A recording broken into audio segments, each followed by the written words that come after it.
committed to fulfilling that mandate, but he's not going to be able to do it if you have states that are trying to kneecap these enforcement efforts, or even if states and localities just simply sit on their hands. So today, we're proud to be one of the first states in the nation to be requested to enter into an agreement with the U.S. Department of Homeland Security to execute functions of immigration enforcement within our state.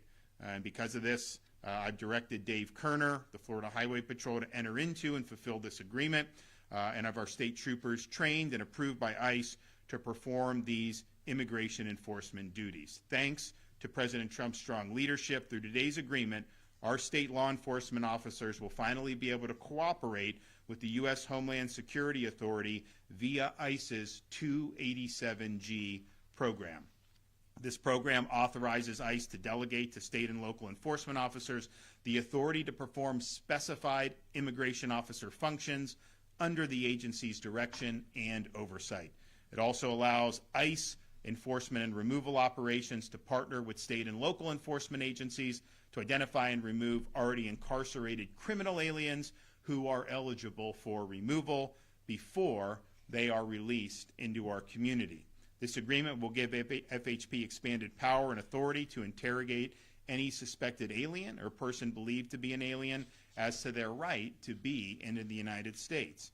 And if they are found to be in violation of proper immigration status, they will be further detained and processed for state or federal offenses.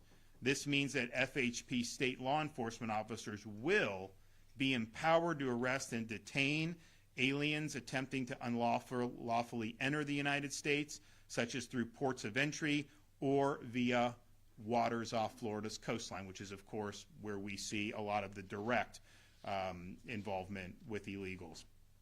They can also deliver detained illegal immigrants without any unnecessary delays for examination by immigration enforcement authorities for further screening. They can also enforce felony arrests, which are cognizable under any federal law regulating the admission, exclusion, expulsion, or removal of illegal aliens.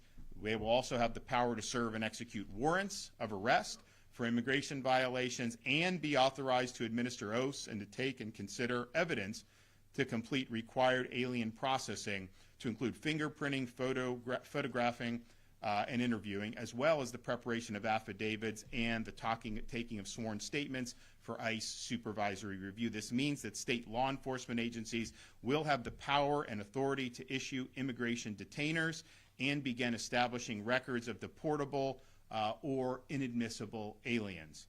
This process of preparing charging documents ahead of time for the review of ICE officials will allow for speeding up the deportation process and the quicker removal of dangerous illegals already detained in police custody. And once charged, state authorities will also be empowered to maintain custody of aliens arrested pursuant to immigration laws and transport such aliens to ICE-approved detention facilities instead of being forced to release them back into our communities.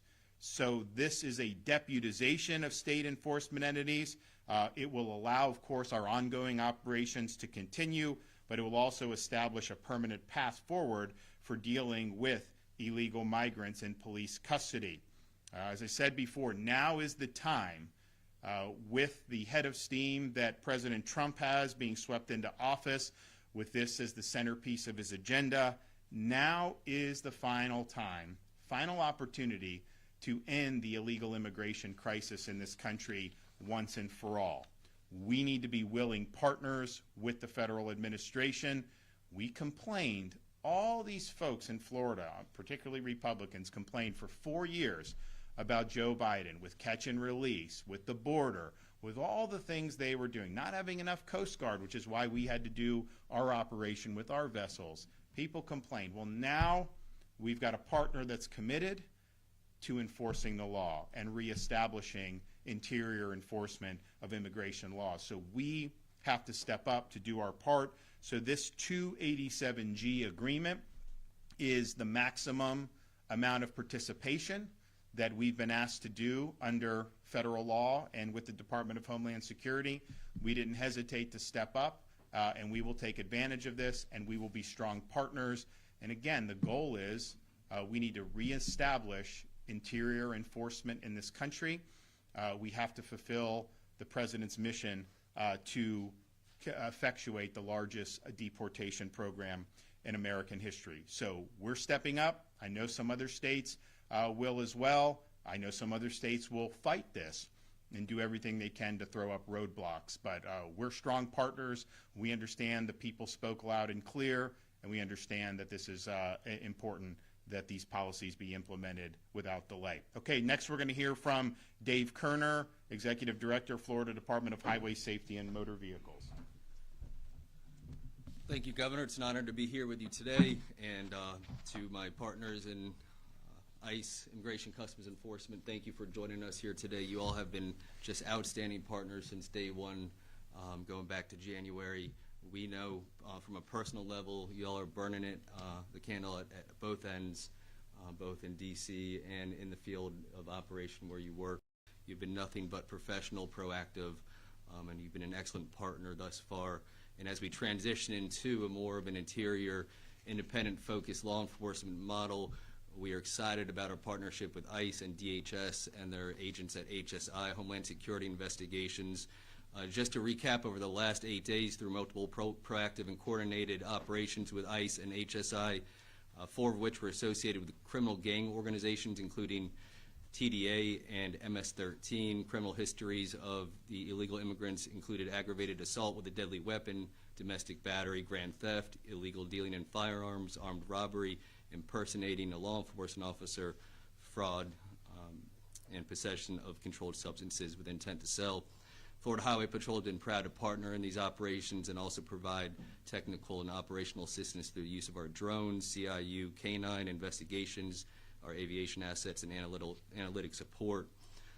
To restate the obvious, Governor DeSantis has always been very forceful in the protection of our border and detention of illegal immigration under state law. When President Trump was inaugurated in January, the same Florida-centric posture prevailed throughout America, like it has been in Florida for many years under Governor DeSantis. Defend and deport is the focus now of law enforcement nationwide.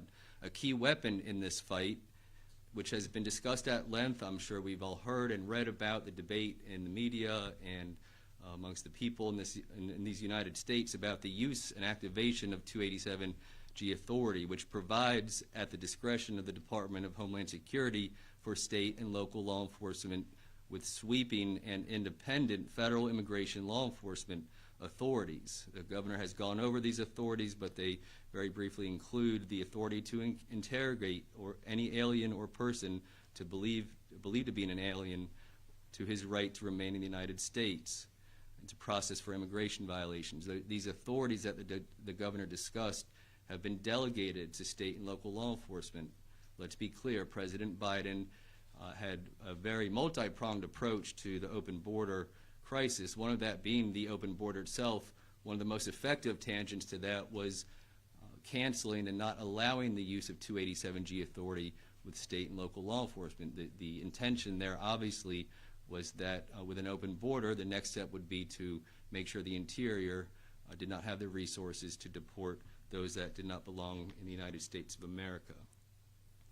And while the Florida Highway Patrol is maybe the first and only law enforcement agency in Florida to take this important step, we proudly do so on behalf of all state and local law enforcement in the state of Florida. History will show that this agreement will have served as a turning point in our battle to defend our homeland and to defend our state. This agreement is larger than the words that are on its paper. It serves as a symbolic confluence of promises made and promises kept by Governor DeSantis and President Trump to secure our borders and our homeland. This agreement is larger than the words on the paper because legislatures and Congress can pass laws, but those words and mandates do not have effect without brave men and women who are willing to give life to these words.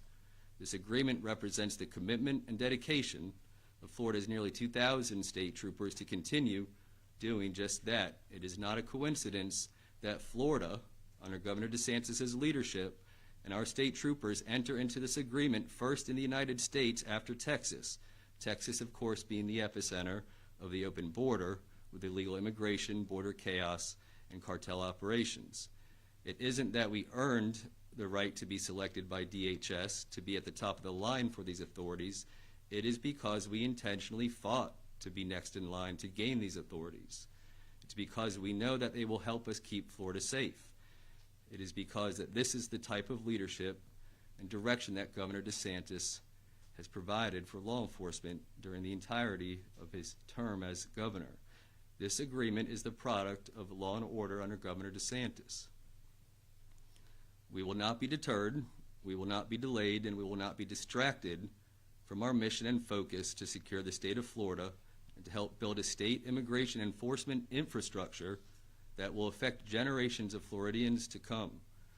We will not be deterred by special interest who disingenuously use misguided appeals to the emotions. We will not be delayed by indecision or interference. We will not be distracted by the yelling and screaming of people who wish to do harm to the people of Florida and wish to do harm to the people of the United States of America and our values. We understand this chapter is larger than just the mission ahead. It is also about restating and uplifting the concepts of personal accountability, the right to safe and secure community, and the ultimate dismantling of terrorist cartel organizations that utilize humans as a medium of profit and despair. On behalf of the Florida Highway Patrol, we look forward to making full use of these powerful new authorities to keep Florida safe and continuing the great work that will be accomplished, working with our DHS partners in ICE and HSI and our local law enforcement partners. Governor, thank you for this opportunity. Okay. ICE. Good morning. On behalf of the ICE, we look forward to working with our new law enforcement partners in Florida. Thank you. Well said. All right. And here it is. We got the agreement, ready to go. So this is, full participation from the Florida Highway Patrol and the Department of Highway Safety Motor Vehicles. We stand ready to help with some of our other agencies. That'll be something that DHS can determine whether they think it would be beneficial to have an FDLE, to have Fish and Wildlife, to use some of our State Guard or National Guard assets. I mean, clearly we're going to be using the State Guard to be able to help with these operations ourselves, but to the extent they want some of those involved with these authorities, we stand ready to help. This is a great start. It shows our commitment to this, and I look forward to seeing additional great things. I mean, if you think about just look what's happened in the last couple of weeks. They're busting, so ICE, as well as state partners and sometimes local partners, they're busting these Venezuelan gang members. They busted them in Central Florida, up here in North Florida, Chinese illegals down in South Florida. All this stuff is happening, and this is basically interior enforcement, street-level enforcement. There's some people that say that sanctuary, that you shouldn't do anything. Now, obviously, you can't do that in Florida with our laws against that. But then there are others who say, well, until someone commits a crime and ends up in jail, then somehow no, that's too late. So obviously, if somebody's in jail, you turn them over to ICE. Of course you do that. But why would you want these gang members just be able to run roughshod, and then you only act once there's something that they've done that is rendering them to be able to be convicted of a serious felony? The standard should be much lower than that to be able to protect the people. So what we're doing here is really significant interior enforcement. And there, if you look at the numbers so far that you've seen in terms of ICE arrests on a daily basis and extrapolate that over 4 years, there needs to be an increase on that to be able to meet the goal of having this be the largest. And I think part of it is Biden decimated this stuff. I think there's some people that are kind of, quote, in the deep state who are trying to undercut it. That's why they released some of these illegals the other day. But I think that'll ramp up, and I think you're going to see that. And you look at guys like Tom Homan, he's going to get that in line. So you'll see those numbers go up, but you need the state and local partnerships to be able to ensure that you have routine enforcement of the law. So that's what we're doing today, and I'm really thankful that we were able to enter this agreement. Yes? Governor, 2 questions real quick. The first one is how quickly will the provisions of this agreement start taking effect? And then the other would be where are we at with the immigration bill? So when you do this 287G, it involves really significant training. And so you're going to have our folks are going to go through, they're going to work with DHS, and they are going to be trained to be able to exercise these authorities. Now, they're not exclusively going to necessarily do this to the exclusion of others. I mean, for example, you have people that are on our highway patrol, keeping our streets safe. You have an illegal that's driving drunk, gets pulled over. They're now going to be trained to know, okay, doesn't have the ability to produce identification, acknowledges he's in the country illegally, then you know what to do with ICE to be able to protect the public. And one of the things I've just seen time and time again is when you have a fatal crash involving an illegal driver, a lot of times they've had previous times where they've been pulled over for erratic driving or drunk driving, and it's almost like catch and release. So you just do that. So there is going to be some ramp up time before all these authorities are exercised, but we think it's important to do this at the front end so that we're able to get the most out of it. Now, we have been working in good faith with folks in the legislature on making sure state law is reflecting the urgency of the situation, and that we'll be able to maximize support for the Trump administration's agenda along these lines. Clearly, I made my views known on what they produced in the special session last week. We know that we need to make sure that we have state and locals involved. We can't just be participating in catch and release. We need to be able to have a legal basis to hold people accountable if they enter illegally, and on and on. So I do think that the policy is probably less far apart than what it was last week, and we'll see. But ultimately, it's like, what do the voters expect us to do? And I think the voters expect us to be as strong as we can. I mean, someone was saying, oh, the governor is too hawkish or something on illegal immigration. Our voters will never say anything's too strong. They want strong. And so we got to make sure what we're doing is going to be really strong. But I do think that we are going to get there. And look, we've been willing to work in good faith. We were out last week educating people, letting them know the problems. People clearly had some issues with what was done. But then most of this week, we've just been working, trying to line up the policy, and then let's get off to the races and get the job done. Does this agreement preclude the need for a statewide office of immigration enforcement or a chief officer? Because clearly, I mean, you're able to make agreements with Homeland Security that sound pretty ironclad and sound like they're going to accomplish a lot of things that the Trump administration wants to do. So from the state level, I think you're right. I mean, we've been doing this already, right? When some of the legislators were doing some of the proposals that we were supportive of, did this chief immigration officer, it really wasn't trying to upend any apple cart. It was just to have kind of a clearinghouse so that you have someone that's actively coordinating with the sheriffs and the police chiefs. But technically, you don't need that. You could just have the agency heads do that as a matter of course. What the legislature did was they took that and put it in the Department of Agriculture and then vested the agriculture commissioner with substantive authority to basically scuttle any immigration enforcement. So they deleted all of our authorities to do the operations we're doing. So the vessels, that would stop if their bill had passed. The interdictions that Dave has been doing and FDLE, that would stop. And locals would not even be able to communicate with ICE without getting the mother may I. So they made that and I think it was unconstitutional the way they did it. I think clearly people rejected that, and they know that that's not the way to go. But the reality is we can do state level enforcement. We want legislation to say that we have a duty for both state and local. But I mean, I am gonna do it, and so it makes sense to put it in law. But I'm going to do it anyways, and we'll figure out, however, whether you have an immigration officer or not have an immigration officer. Basically, these agencies are able to work with ICE, and they're able to execute these agreements as is requested by the Department of Homeland Security. And as I said, FDLE, we stand ready. Maybe Homeland Security doesn't need that, or maybe they don't want it. We stand ready with our maritime, with Fish and Wildlife. Maybe they don't need it. Maybe they don't want it. We also stand ready with our state and National Guard. So there's a lot of possibilities here, and we're going to be able to do it, no matter what the contours are of this. Will there be a special session to address the type of urgent legislation you're discussing?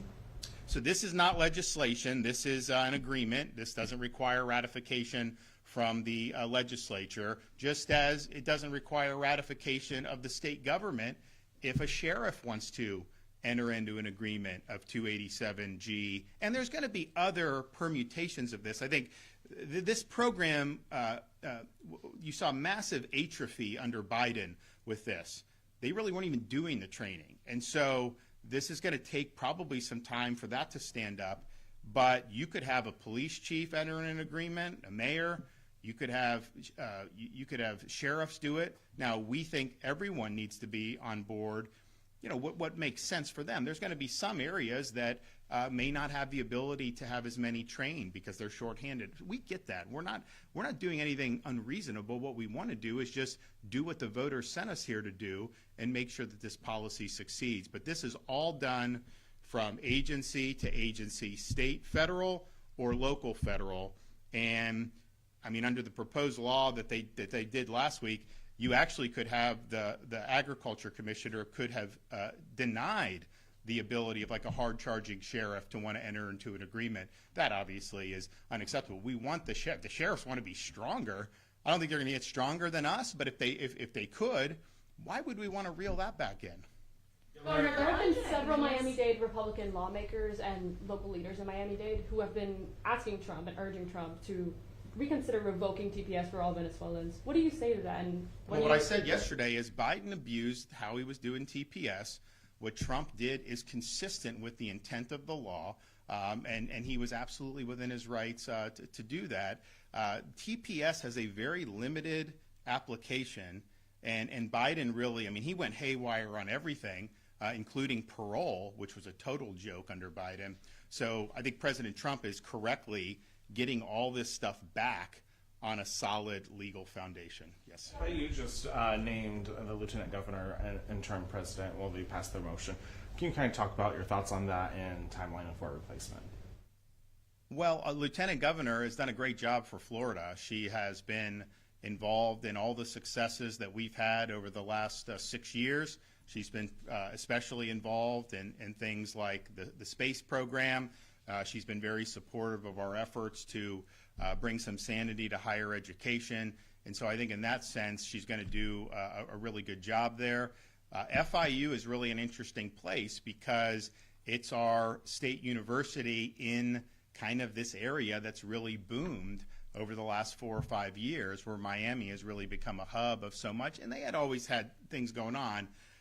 But the number of people that have really looked to Miami over the last 4 or 5 years has gone up considerably. I like what they've done on the Adam Smith Center.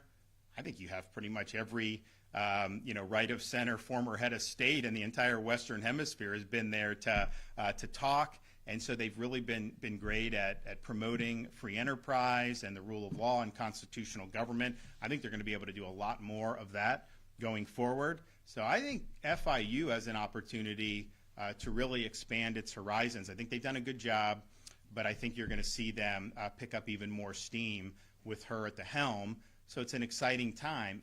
And oh, by the way, I always mention it, we have very low tuition in Florida. So those folks, there's a lot of commuters that go to FIU. They're able to afford the tuition. Even if they don't get a bright future, you can afford it by just working a part-time job, so you don't even need to go into debt. And I think that's really important that our students here, our young people, are able to get an education without ending up $100,000, $150,000 in debt. What about the AG position? Have you guys made that official yet with Mr. Othmeyer? So we obviously need to land the plane on this immigration stuff. James has been working with the folks in the House and Senate. We want to bring this to a conclusion. I think we're getting close to that, and then at that point, we will transition over. So hopefully, that is sooner rather than later. What was your office's role? The FIU board chair mentioned that your office reached out about Lieutenant Governor Nunez. What was your role in helping her get appointed? Well, obviously, I'm supportive of the appointment. This was something that she was interested in doing. She had my endorsement and my support. And I think that she's somebody that is very well regarded in the community anyways. But yeah, this is something that, and I've supported other people from time to time. Some of them have not quite made it. If you look back at some of the more recent ones in South Florida, and some of them are not too happy about that. But that's just the reality that, we can put an endorsement. We can say this is someone, but ultimately the trustees do have the ability to look at this and make their determinations. And I think enough of them were really excited about the prospect of what Lieutenant Governor Nunez is going to be able to bring to Florida International University. So I didn't know that had actually happened yet when I walked out here. I think it was misreported that somehow she's going to resign today. That is not true. There's going to be things that probably need to happen with contracts, approvals from the different levels. We obviously have a board of governors in Florida, so that'll all happen. But I do anticipate that all landing before the legislative session starts, and I know she'll probably want to be making the rounds and speaking with the legislature about supporting FIU. Okay, thanks everybody. Speaking of the legislature, do you email